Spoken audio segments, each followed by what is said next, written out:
Nobody asked you if you wanted to be here. Think about that, not metaphorically, literally. You were thrown into a world already moving, a language already spoken, rules already written, people already expecting things from you. And by the time you became conscious enough to ask what was happening, everyone around you had already decided this was normal. Imagine waking up in the middle of a movie. No beginning, no explanation, no memory of buying a ticket, no idea how long the film has been playing. And when you ask the people around you what is happening, they look confused because they stopped asking a long time ago. That is existence. That is the situation every human being finds themselves in, dropped into motion, expected to continue, expected to participate, expected to care, expected to build a life on top of questions nobody can answer. And somehow we call this ordinary. How strange is that? How strange is it that one day there was no you, and now there is? Before your birth, entire centuries passed without your awareness. Empires rose, empires disappeared, millions of people lived entire lives. And you experienced none of it. Then suddenly, consciousness. A point of view, a name, a body, a story. And nobody can explain why this particular awareness became you, not someone else, not another life. You, out of all possible experiences. This is the one you received. Most people spend their lives focused on survival, work, money, relationships, responsibilities, necessary things. But beneath all of them sits a question so strange most people avoid looking directly at it. What exactly is happening right now? Not socially, not politically, existentially. What is this experience? You are a collection of atoms that somehow became aware of itself. A temporary arrangement of matter capable of wondering why it exists. That should terrify you, and yet somehow it feels normal. Maybe that is the strangest part. You have never experienced being anyone else, only you. Think about how bizarre that is.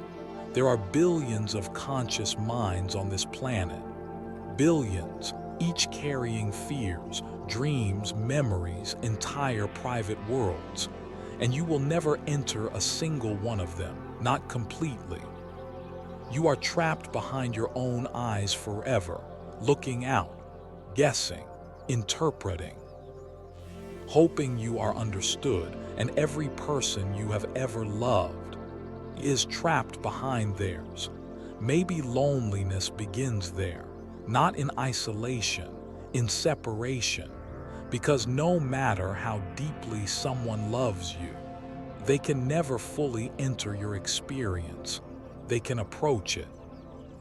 They can understand parts of it, but there will always be a distance, a final border, a private territory only you can occupy. That realization follows people everywhere, even when they do not consciously notice it. And perhaps that is why human beings spend so much time reaching toward each other, talking, writing, creating, loving, because communication is our attempt to cross a distance that cannot be fully crossed. And then there is time. Nobody understands it. Everyone obeys it.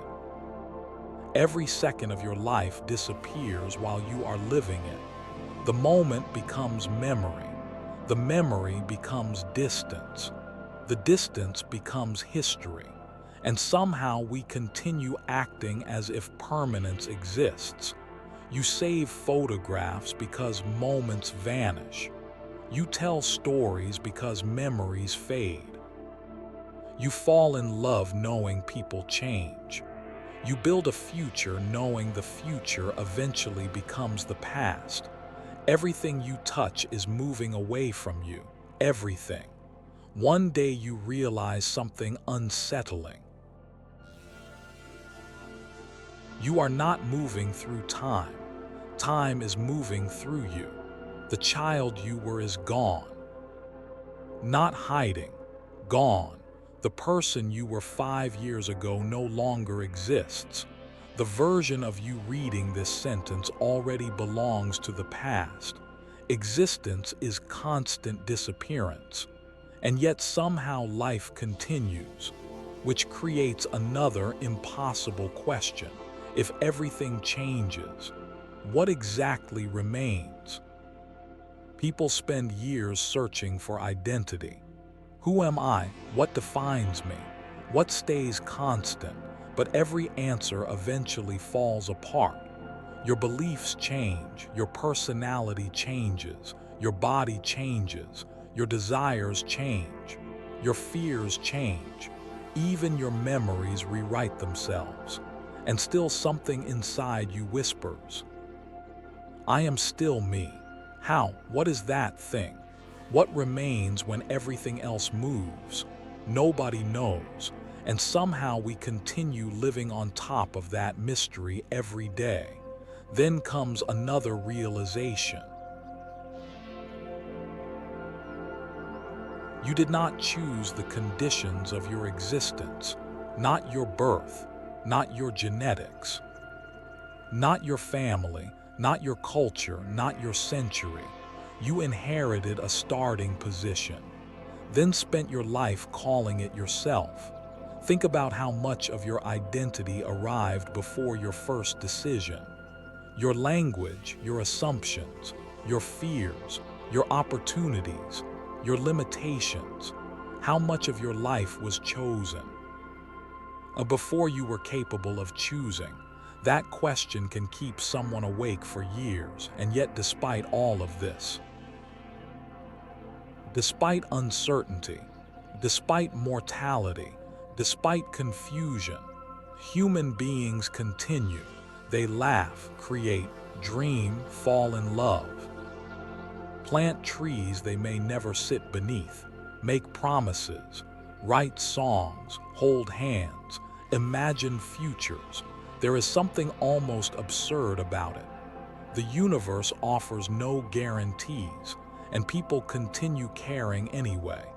Maybe that is why existence feels so strange, not because it contains suffering, because it contains meaning despite suffering, because fragile things continue loving, because temporary creatures continue building, because finite lives continue reaching for infinite questions. Nothing about this should work, and yet it does for a while, long enough to create memories, long enough to change someone, long enough to leave traces behind, long enough to matter, even if nobody fully understands why. So how fucked up is it to exist? Perhaps the answer is not that existence is cruel. Perhaps the answer is that existence is impossible. Impossible that anything exists at all.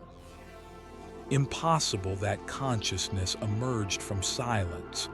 Impossible that matter learned how to wonder. Impossible that you are here, reading these words, aware of yourself, aware of time, aware that one day all of this will end, and still capable of asking questions. Maybe that is the strangest thing in the universe. Not death, not suffering, not uncertainty. The fact that something looked out from the darkness and became you.